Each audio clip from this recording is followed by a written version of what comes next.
3, 2, 1, and we're back. We have received a lot of questions, a lot of inquiries. An enormous number of you have shown your interest in the ethical real estate professional designation. And this designation is going to be all about exclusive buyer's agency. And you're going to learn more about this on today's podcast. But if you want to get a jump on that, just go to ethicalrealestateprofessional.com and take a peek at the launch site. And remember, if you want to get on the list to be invited to the launch of this, which is a webinar which is coming up, make sure you text the word buyer, B-U-Y-E-R, to 47372. Do that right away. But what we did is we created Ethical Real Estate Professional for you so that you would have Ethical Real Estate Professional in the presentation we created for you show your value for you. Because here's the reality of it. Buyer's agents who have, frankly, been able to live off the entitlement of the included buyer agent commission, those days are over. There's a lot of people that's still in the industry, kind of amazing, because we live and breathe this every day, and a lot of you regular listeners do as well. Most of the industry still has no clue there's a change to buyer's agency. Small, medium-sized brokerages, they've yet to really change how they're doing business. They're not really requiring the buyer's agencies be signed. All these things. All this is going to flush out over the next few months as people realize that this is an actual new guideline, and the ramifications of not getting an exclusive sign are really onerous, especially if you're one of the larger brokerages, which is party to the settlement. So remember, first of all, definitely text the word buyer to 47372 and get on the list. But here's really what it comes down to. If you're a buyer's agent, you now have to show your value as a buyer's agent like never before. I'm not saying you haven't had to show your value in the past, but now you really, really do, because you're going to have to ask that buyer to sign an exclusive with you. And part of that's going to be they're obligating themselves to pay your commission, which has always been an entitlement to the transaction up until about 120 days ago. The seller was paying it. In essence, you could argue semantics, but the reality of it is the buyer was not signing anything, obligating themselves to pay the commission. Now you, dear agent, who's primarily a buyer's agent, you're now going to be meeting with buyers. And that buyer is going to have to basically sign a form before you can work with them. These are the new guidelines. And part of that form is going to be that they have to pay you whatever you decide your commission is going to be, your fee, whatever you want to call it. That is the new reality. How many of you are already doing that? How many of you are working with buyers right now where you haven't gotten an exclusive signed? Because I'm going to tell you what's going to happen. If you're with one of the big brokerages, listen to what I'm telling you. One of the brokerages that was part of the settlement that does over $2 billion in volume, I think it was in 2023. Here's what's going to happen. You are going to sell a house to a buyer. Everyone's going to be happy. Seller, buyer, listing agent, everyone's going to be happy. Title company, escrow company. The buyer agent commission is going to be wired over to, or a check's going to be given, and you're going to be, okay, business as usual. I got paid. I did my job. Then you're going to take that check, or that wire is going to show up at your broker's office, and the broker is going to check the file. Is there an exclusive signed? Was there a carve out in the contract through, as a concession for the buyer agent commission? And when it's not there, which we expect that not to be there at least 30% of the time, when it's not there, that means that money that you were paid for your work, you are not going to be able to get. That money is going to be sent back to the essentially the title escrow company and basically given back to the seller. That's what's going to actually happen. And that is the new reality. Nobody's talking about this but Julie and I, because we know what's going to happen, because we read things and talk to people. And we want you guys to all avoid that. Where you're really going to start hearing about this is probably in the news soon, but where you're really going to start experiencing it is when you hear all these agents that are absolutely devastated because they did all the work and they're not getting paid. So you need to have exclusive sign. In order for that to happen, you're going to have a clear, powerful presentation that, guess what, shows your value to that prospective buyer, just as listing agents have had to do for over 100 years. Okay, that's what we're going to be giving you an overview of on today's podcast and tomorrow's podcast. These are some of the things that you're going to have to know about in order to show your value to that prospective buyer. Working with buyers used to be mostly physical labor, did not require a lot of skill. That's a fact. Working with sellers was mostly mental labor, and it did require a lot of skill. Now, guess what? Buyer agents, it's still physical labor, and now it's mental labor as well, because you have to learn how to, sell to the buyer why you're worth whatever you think your commission is. Everything has changed. Make sure you're changing along with it. That's right. And everybody is saying, all the headlines are saying, you must show your value. You must articulate your value. But very few of them are showing you how to actually articulate your value. Well, you and I talked about this yesterday in the podcast, Julie. You did a little search using AI, and you wanted AI to do a search of all the major search engines like Google and whatnot for what the top search things that consumers were searching for with regards to real estate. Like that's sometimes when Julie and I are looking for inspirations for what to share with you, we go and search what other people are searching for, and we'll gear a podcast towards whatever it is, right? So we did that, and Julie was curious. I wonder what potential home buyers or sellers are most curious about, and guess what the number one answer was? Do I have to pay a buyer's agent? Guess what the number two answer was?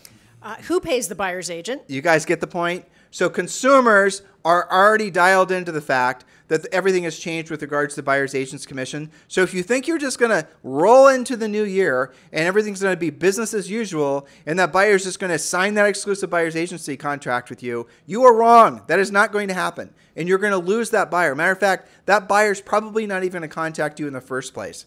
That's what's, guys, this is, I don't know how, I'm trying not to be dramatic, but the reality of it is the effects, if you're not listening to what we're saying, on your life and your business is going to be unbelievably dramatic. Yes, and I would say there's probably 3 levels of agents thinking about this. One is complete ignorance and fighting it. I still see this today online on the different agent sites where they say things like, I'm not going to ask my 2-time buyer repeat client to sign that. They're never going to do that. The other flavor of that is, I really concentrate on listings. I've got 10 or 15 listings in inventory right now. I'm not going to worry about this. It only affects the buyer sides. To those agents, I would say, what if your seller also wants to buy? You still have to deal with this.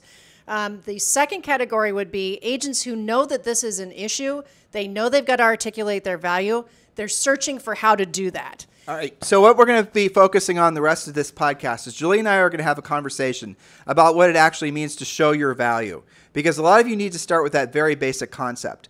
If the idea of showing your value is merely doing what the consumer already perceives that they can do, which is searching on Zillow and Realtor.com. Also headlines. Why do I need an agent? I've already got Zillow. I can find my own house. But the reality of it is, and let's just you and I have a frank conversation about this. Sure. We're not going to use your notes. I just rather just keep this raw. That's fine. Because it's already top of mind for us. Yeah. Is the reality of it is that most of you don't do anything more than just look in the MLS. That's the truth. That's why they struggle with how do I show my value. You might feel very strongly that you do a great job with buyers, and you probably do. But when you have to actually get a signature that asks them if it's not covered as a concession from the seller that they're going to actually have to pay you, well, that's a different kind of demonstrating your value, isn't it? You have to show what you're going to have to explain to them. One of our guarantees that we're showing you guys how to use an ethical real estate professional is the beyond the MLS search guarantee. And we're also giving you a 19-point plan on what you're going to show the buyer you're doing to try to find them a home. So again, this is all under the guise of showing your value. So the presentation that's included in Ethical Real Estate Professional, what it is going to do, it's going to do the heavy lifting for you. And I'm going to slightly switch gears for you. And actually I'm not. I'm going to stay on task. I was going to give you guys a listing example, but I can, buyer's example works anyway. So here's how this is actually going to work out. Welcome to your new reality. You're going to be competing for every buyer that you have. You think, well, your friends and your centers of influence and whatnot, you're right. Those are going to be easy leads to get, but they're not necessarily going to want to work with you when you hit them over the head with this, obligation for them to pay 2 or 3% commission. And you don't know how to sell it to them as to why they should obligate themselves to pay that commission. Oh, and by the way, dear listener, you don't have a choice. You have to get the exclusive sign. You have to explain to them why you're worth the commission. And if you don't, and they don't sign it, and let's say you do sell them a house, you're not getting paid. Pause for a second. The way that a lot of agents are doing it now, I would contend, is not showing their value. Here's what they do. It's the law. You have to sign it. Everybody sign it. Doesn't matter who you work with, you're going to have to sign it. And then 2 or 3 days later, they post on social media saying, I can't believe I didn't get the signature back. This person has transacted with me, or this is my best friend, or whatever. That's not a presentation, sending it over and saying, sign it because you have to. That's right. It's not. And matter of fact, it's offensive. It's disrespectful. You'll drive them away, actually. You will drive them away, even your centers of influence and past clients. And here's what's going to happen. There's going to be a bifurcation, the splitting into 2. Imagine a log, and you just hit it with an axe, and the log gets split into 2. Half the log is going to be the way that agents have tried to operate forever. They're the ones that are going to be in denial. That's the log part that's going to go into the fireplace, right? And the other half is the log that's going to live on, and maybe even plant more trees. Because what's going to happen is can logs plant more trees? I think they can.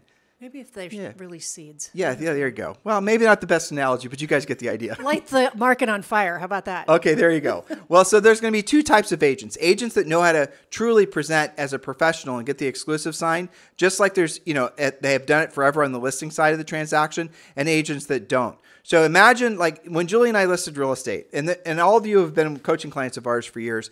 One of the reasons that a lot of you join is because we do have a really kick-ass listing presentation, pre-listing pack, the whole process. So what we did, and I'm kind of preaching to the choir here, but on our seller side of things, it's a 7-step listing process. The first step is generate the lead. The second step is pre-qualify. The third step is send the pre-listing pack. Then it's actually go on the listing appointment and present, obviously get the contract signed, negotiate, and close. So that's the 7-step listing process. What we did is created something almost exactly like that on the buyer side. So what Ethical Real Estate Professional is going to do, it's going to show you how to generate the buyer lead. And frankly, generating buyer leads is easy. Number two, it's going to show you how to pre-qualify that buyer lead. You're going to know whether they're working with someone else. You're going to know what their lender is. You're going to know all the things. And this is a very, very elegant script that's based on questions. You're going to have that as part of the Ethical Real Estate Professional. After you pre-qualify them, you're going to set an appointment to meet with them at their house, at Starbucks, wherever, and then you're going to send over the presentation. Now, the presentation is what, frankly, has been taken most of the time. It is going to be the knockout punch, even for the low or no skilled agent, because in our presentation, which is 18 or 19 pages, it is going to answer all the gnarly questions that you guys live in fear of having asked of you by the prospective buyer. The presentation is going to talk about commission. It's going to talk about how you're going to get paid. It's going to talk about risk reversal guarantees. I'll give you guys an example. Now, you can use all of these or you can choose not to, but one of the guarantees we have is, what's it called, Julie? The one where they buy or sell with me? No. If they don't like the house. Love it or leave it guarantee. Love it or leave it or guarantee. Okay, thank you. We have a total of 7 USPs, unique selling propositions. How to show your value, we've done it for you. So for example, if you, Mr. Buyer, when you're working exclusively with me as an Ethical Real Estate Professional agent, and you decide the house that we find for you, you love it, you buy it, 6 months from now, for whatever reason, up to 6 months, you decide it's not for you, and you can change it to your listener to 90 days or 30 days or 12 months, whatever you want to do. If you decide the house isn't for you, I will sell the house for you for free. Now, you can do carve-outs and things like that just to protect yourself, but why are we asking you or suggesting that you offer this? Julie and I offered this on the thousands and thousands of real estate transactions we did, and never once did anyone take it up. Nope. Matter of fact, Julie, on any of my coaching clients, I can't think of one. Me neither. Okay, so what it does is it makes you different in the eyes of the consumer. You're so confident that they're going to love the house that they have purchased through you that you will guarantee it or you'll sell it for them for free. What's more powerful than that? And then there's also a lot of information on mortgages. We talked yesterday a lot about assumable mortgages. So you're going to be able to educate them on all kinds of different things. And again, there's like a communications guarantee. There's a lot of things in there that when you are presenting this to the prospective buyer and they read through those pages, they're going to be impressed that you actually have your shit together and you're an Ethical Real Estate Professional agent. Go look at the website, ethicalrealestateprofessional.com, by the way. Go check out the site. Okay, they're not only going to be impressed that you are an ethical real estate professional, you have the designation. That by itself will get you essentially the business 99% of the time, just because you're an ethical real estate professional and maybe your competitor is not. But the presentation is absolutely the Mike Tyson in the 80s knockout punch, because you're going to deliver this presentation. The buyer's going to see it. It's going to answer all the questions that they don't frankly want to even ask you because they're confrontational, a lot of them. How is your commission paid, Bob? What happens if what happens, Bob, if I go and I sign this with you, but I end up buying a for sale by owner? Or what happens if I sign with you and I end up buying a new construction home, right? All the things we've answered for you in this presentation. That is the heart of the Ethical Real Estate Professional Exclusive Buyers Agency. That is how you articulate your value. So let's go back to something we hovered on for a second ago, where you might have buyers that say, well, I can just find the house on my own. All you ever do is write it up or whatever. So you have the beyond the MLS search guarantee as one of your USPs. I think we'll get into that more tomorrow because this was going to be a 2-part. We'll do that tomorrow. So beyond the MLS, like for example, does a normal buyer know how to find an assumable mortgage that they could potentially buy? No. Do they typically talk to for sale by owners? Not usually. Do they know how to find probate leads? Nope. So this is just one of your USPs, unique selling propositions that show your value. Now, to Tim's point, about it being the Mike Tyson knockout punch presentation.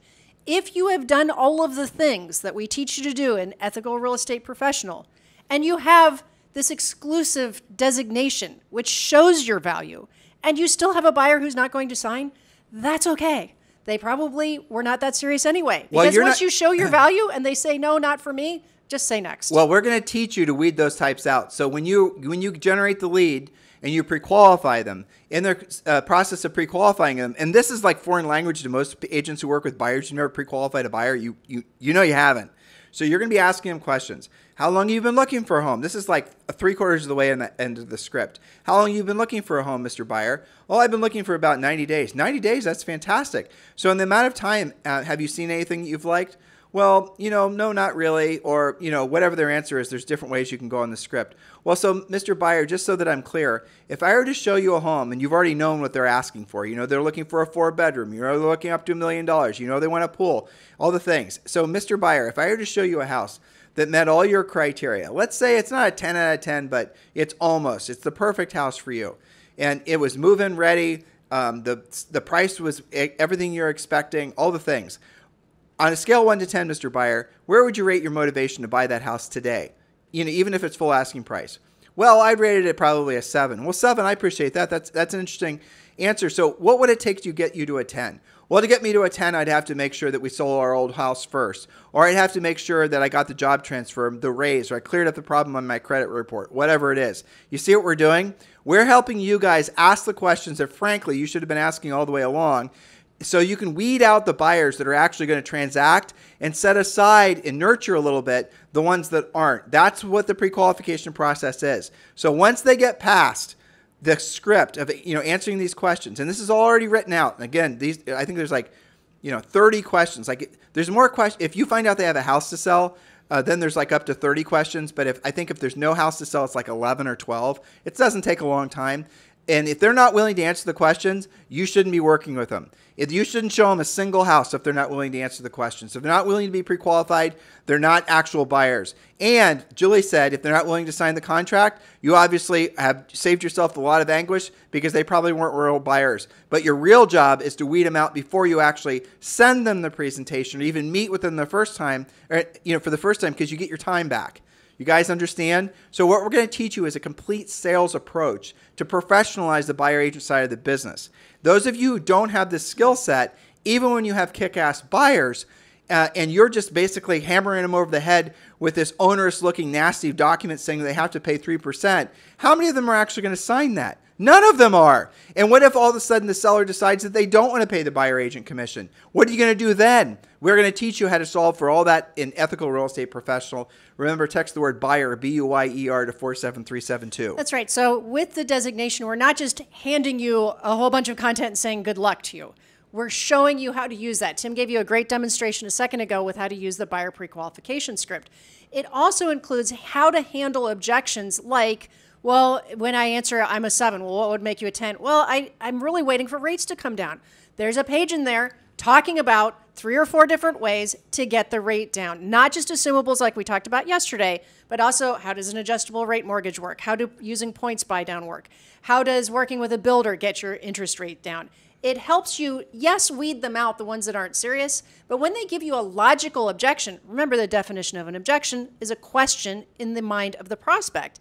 If they say, well, I've been on the fence, I have seen a lot of houses that I've liked, well, why haven't you pulled the trigger? Well, I'm waiting for rates to come below 6.5% or below 6.25%. If there's a way that I can achieve that for you and we found the right house, would that make you a 10? Well, yes, it would. How do we do that? We teach you how to have those conversations so that you're not summarily just ruling people out just because they had an unanswered question. Well, but also the most important thing is the presentation in particular is going to answer the questions about, again, I'm going to repeat this because it's worth repeating, about how you're going to get paid. It's going to answer the questions about what happens if the buyer isn't happy with the services you're providing. All the what ifs. All the what ifs, right? The thing, so like Julie and I have been doing this coaching and training thing forever, right? And we know the reason that most agents never become listing agents isn't because they can't or don't want to. It's because they don't have the sales skills and they want to avoid anything that remotely resembles confrontation. You guys, I think you're probably agreeing with me. You don't want to have to deal with someone saying, what makes you different than Bob down the street? Why should I pay this commission when Bob's willing to list it for 1%? All the what ifs. And that's the reason that most agents, when they do list something, they're listing something with a very close friend or a family member. But when you go beyond those low-hanging apples on your tree and you start actually having to be competitive, that's requiring real sales skills. And if you look at the people in your marketplace that are the dominant listing agents, they're the ones that have developed the real sales skills. That same thing is now true with buyer's agency too. You're going to, like before, when you went out to list a house, you got the exclusive listing contract signed. That was your objective. Now, when you meet with a buyer, after you generated the lead, pre-qualified them, you're going to be getting the exclusive buyer agency signed. So you've been listing homes in the past. Now you're going to be listing buyers. And I have news for you. That's fantastic. Because that means the buyer's agents are not going to, it's going to save you guys so much time wasting time with people that are unmotivated or financially unable to purchase. That's what this new guideline has done for all of you. It's forced you to become more professional, but the output of it is if you act urgently and become an ethical real estate professional designee, you're going to have a huge point of differentiation, which will give you an unfair advantage in the marketplace. Remember, text the word buyer to 47372. All right. So yes, you make excellent points there. And, there are some of our listeners who have been trying to present and trying to not just send it over and say, well, you have to sign it because it's required now. And this addresses some of you too, because what I have heard on coaching calls and from the coaches and reading online different agent stuff is that when the objection comes up, what if it's not covered in a concession? What if it's not included from the seller? What are agents doing? They're saying, oh, well, I guess I'll just work for free then. I won't hold you to anything. Yeah, this kind of stuff. You shouldn't have to do that. No, but I mean, all these things. And Julie, honestly, I'm really mortified by the realities that I've discovered in the last 2 weeks. You've been right there with me. Yes. When we've been privately presenting ethical real estate professional to various brokers and leaders and people that, frankly, I thought were more knowledgeable about the scale of this problem. And with one exception, and I'll give you the call out, Leo Perea, who's the CEO of eXp Realty, he has an absolute 100% clarity on what's actually happening. And I was very impressed, frankly. Nobody that I talked to other than Leo, nobody had any grasp on how big of a problem this is going to be. I don't even know what the hell they're thinking. So I am speechless. That's the reality of it. Yesterday, I spent, 2 or 3 hours. On the day before, I spent probably 6 or 8 hours just talking with different folks. I wanted to, read the room as far as like what they're thinking. And what they were thinking is absolutely nothing. That's what they were thinking. Like I'm asking, so when you have a commission that comes in off a buyer's agent side and there's no exclusive side, what are you planning on doing? And they had no response. They would say nothing to me. They'd say, well, what do you mean?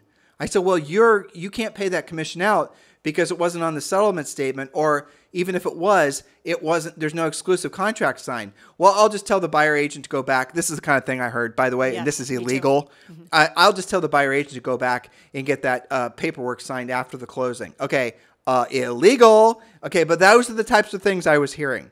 Do you guys have any idea the negative ramifications that are going to happen from essentially people waking up to the realities of what Julie and I have been warning you guys about since we first learned about these lawsuits clear back in 2019? Do you have any idea how big of a problem this is going to be in the industry? The spring market, I'm guessing probably at least, like most brokerages, 50 to 60% of all their transactions come from buyer side transactions.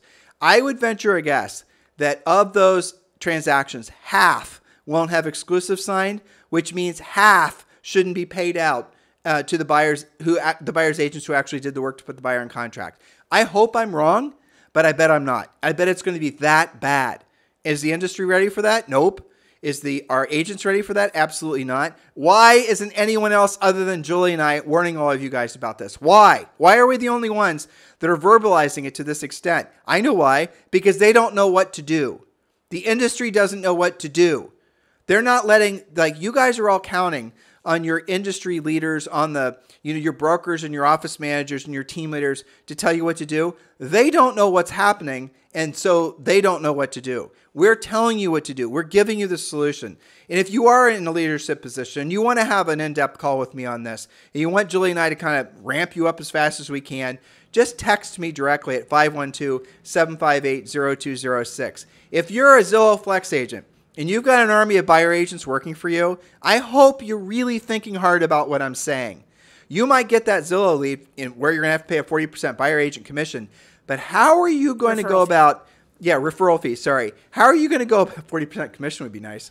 Referral fee. How are you going to go about teaching your buyer's agents how to get the exclusive sign? You're just going to fling it on the buyer and tell the buyer just to sign it? That's your plan? It's not going to work. Can you imagine listing a house with the seller and walking in with the paperwork, dropping it on the table with your 6 or 7 or 8% commission, whatever the hell it is, and saying, sign the paperwork? You imagine a listing agent doing that? Well, I know that if they did, they sure as hell wouldn't get the listing. No. The same thing's going to happen on the buyer side. This is the new reality.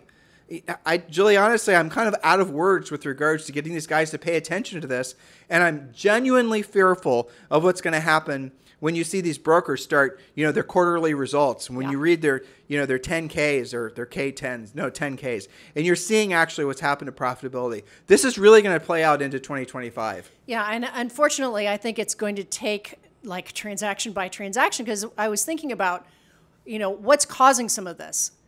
A lot of this, there are still agents and even team leaders who think that this is they don't even understand the lawsuit in the first place.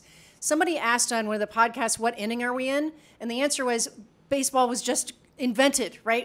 It's too early, because what happens is there are buyer's agents out there that maybe haven't transacted in 90 days.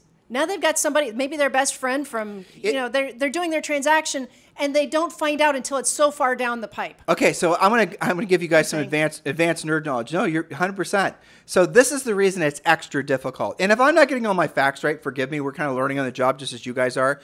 I've only been told about the settlement agreements that these big brokerages have had to sign. So if you're a broker and you did over $2 billion in volume, I think it was in 2022, thank you.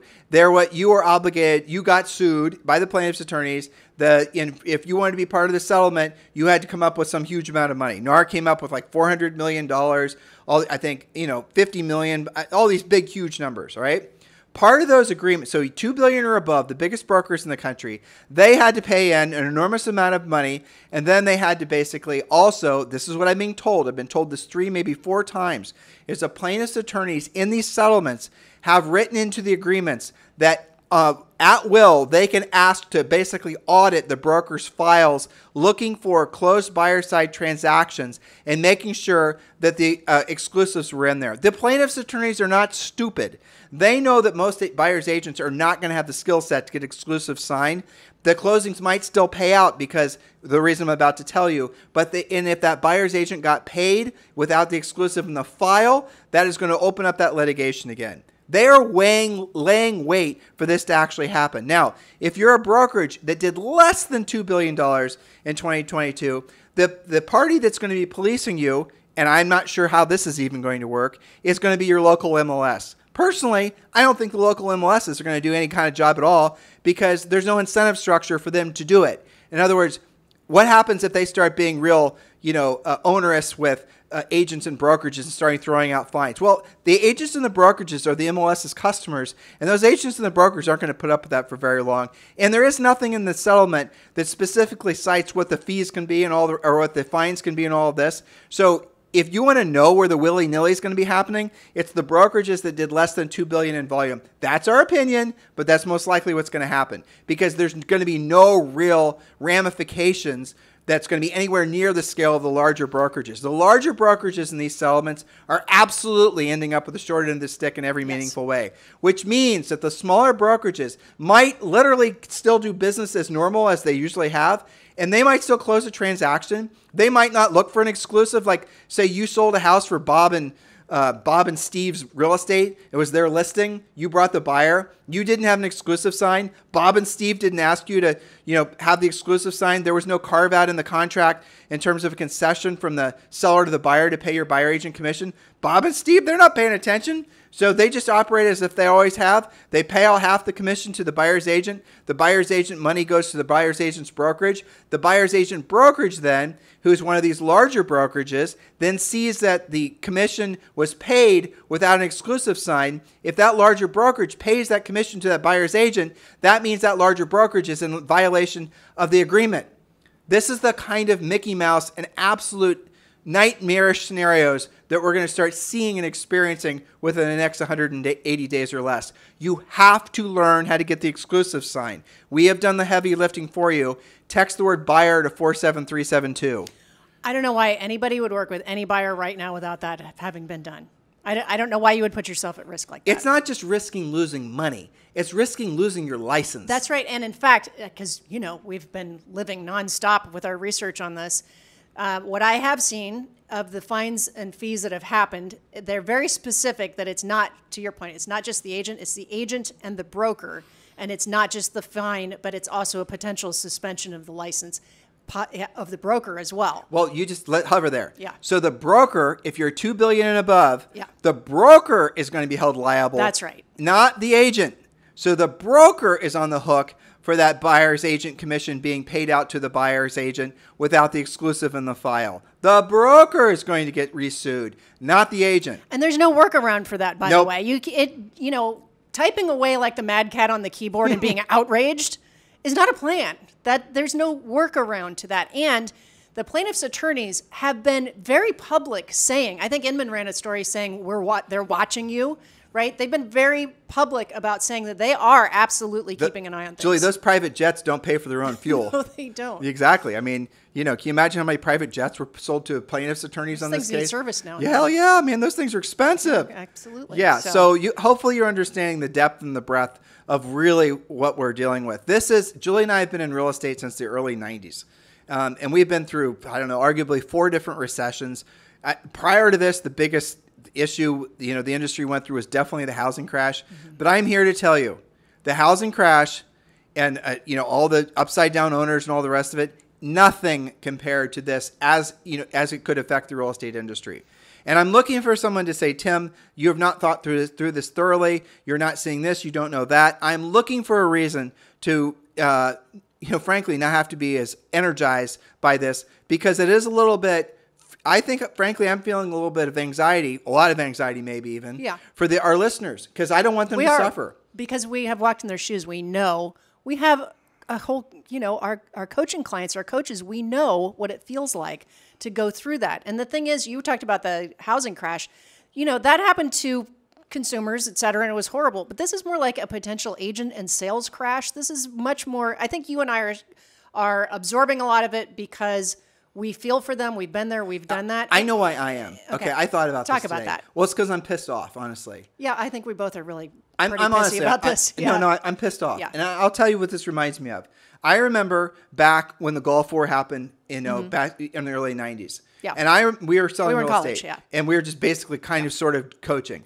But I remember when that happened, I was waiting for someone in the real estate industry to lead. Mm-hmm. I was waiting for somebody, some big guru or even the NAR. Nobody led. It was like that after 9/11 too. It was exactly like that at 9/11. 9/11, so as soon as there's any kind of real calamity that happens in the real estate industry, all these air quoting leaders, they don't know what the hell to do. That's the reason they don't say anything. They all navel gaze, wondering what their next step should be, and they don't really take any action. That's the reason they don't give you guys any instructions. And then there was the housing crash. Julie and I started talking about the housing crash. We knew it was coming in late 2005 and 2006. Before it crashed. Nobody wanted to talk about it. But why? Because we're on the line. We have all of you guys. Because their incentive structure is not to scare you.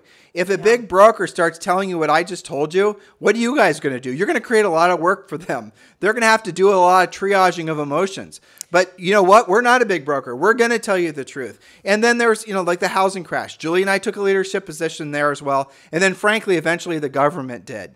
Julie and I, we're definitely not partisan. And frankly, what Obama did was fantastic. If it wasn't for what Obama did and Tim Geithner did and all the rest of it and the FTC and all these different, 3-letter acronym government agencies, they really turned housing around. And Julie and I worked with a lot of them, teaching you guys how to do short sales and like that. We were doing, short sale training and working with the FHA and all these things. You guys have been with us for a long time. You know what I'm talking about. Okay. Now, there's been other little things, but never once do I remember any clear leader in the industry saying, okay, this is the problem, this is what we should be doing. Or if they did, they weren't telling you the truth because they didn't want to deal with the ramifications of your emotions. That is 100% the truth. I could tell you guys exact stories, but I won't because some of these people are still my friends, Julie and I's friends. and some of our close friends of leaders that knew they weren't telling the truth when things were happening, but didn't want to do it because they were fearful of what how their agents would react. The same thing is that same thing's happening now, or even worse, they don't know it's happening. And they're going to wait for the numbers to come in and to see what I'm saying is true. One of those two things, or both of those two things, can be true at once. And I personally think it's both things. Those that know don't know what to do, and those that and the rest, frankly, don't know, and they're going to learn the hard way when their agents start waking up to no commission checks. That's the reality that no one's sharing with you guys.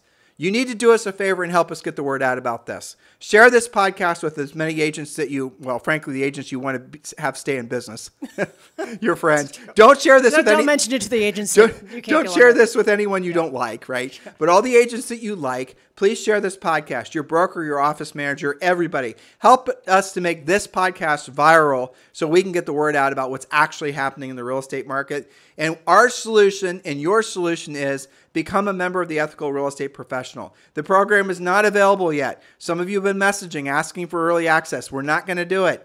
We're only going to sell 2,500 designations for Ethical Real Estate Professional Exclusive Buyer's Agent. It's exclusive. We're only going to sell 2,500. That's all. That's all she wrote, Billy Goat. And then after 2,500 are secured, then that program is going to be closed. And we're going to open the doors to the program in the next couple of weeks. The only way to get on the invite list is text the word buyer to 47372. This is not a podcast based on the notes that Julie and I prepared, but this is top of mind because, frankly, we're obviously very fired up about this. We need you to be too, because if you're not, that means you're going to be one of the agents that learns the hard way. Yeah, I think collectively we need to save the market from the spring dumpster fire that it could be headed for.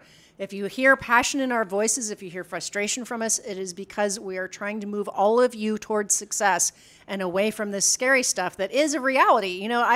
I'd much rather talk. We're going to do a fun Friday to alleviate some of this stress. We're going to talk about Halloween realtor pop buys because you guys still have to go out there and earn some more business.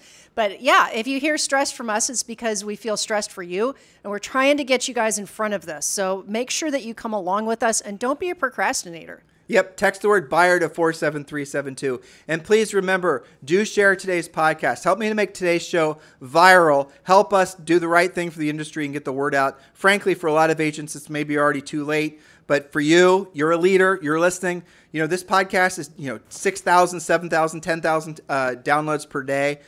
Help us get the word out so we frankly can save the industry. Your local market is dependent on professionalism coming from the agents. And if consumers start to be really confused, that's going to adversely, which they already are based on the searching we've been doing, that's going to adversely affect the spring market. It's going to adversely affect your ability to do real estate. And I'll tell you who's going to clean up in this. The more confusion, the better. I'll tell you who it is, the listing agents. The listing agents out there are absolutely making more money than they ever have before because what they're doing is keeping both sides of the commission. They're not paying out buyer's agent commissions. And the listing agent isn't going to say, hey, Bob, I got this offer. It's awesome, but you didn't ask for a concession. You think they're going to coach you guys on how to basically minimize the commission that they could otherwise make from the transaction? No. You're just going to do all the work and you're not going to get paid. That's what's actually happening. And is anyone else telling you guys that other than Julie and I? Nope. So you know what to do. Text the word buyer to 47372. And when you do, you'll be invited to the launch event, which should be happening in the next couple of weeks. Have a great day. We'll talk with you on the show tomorrow.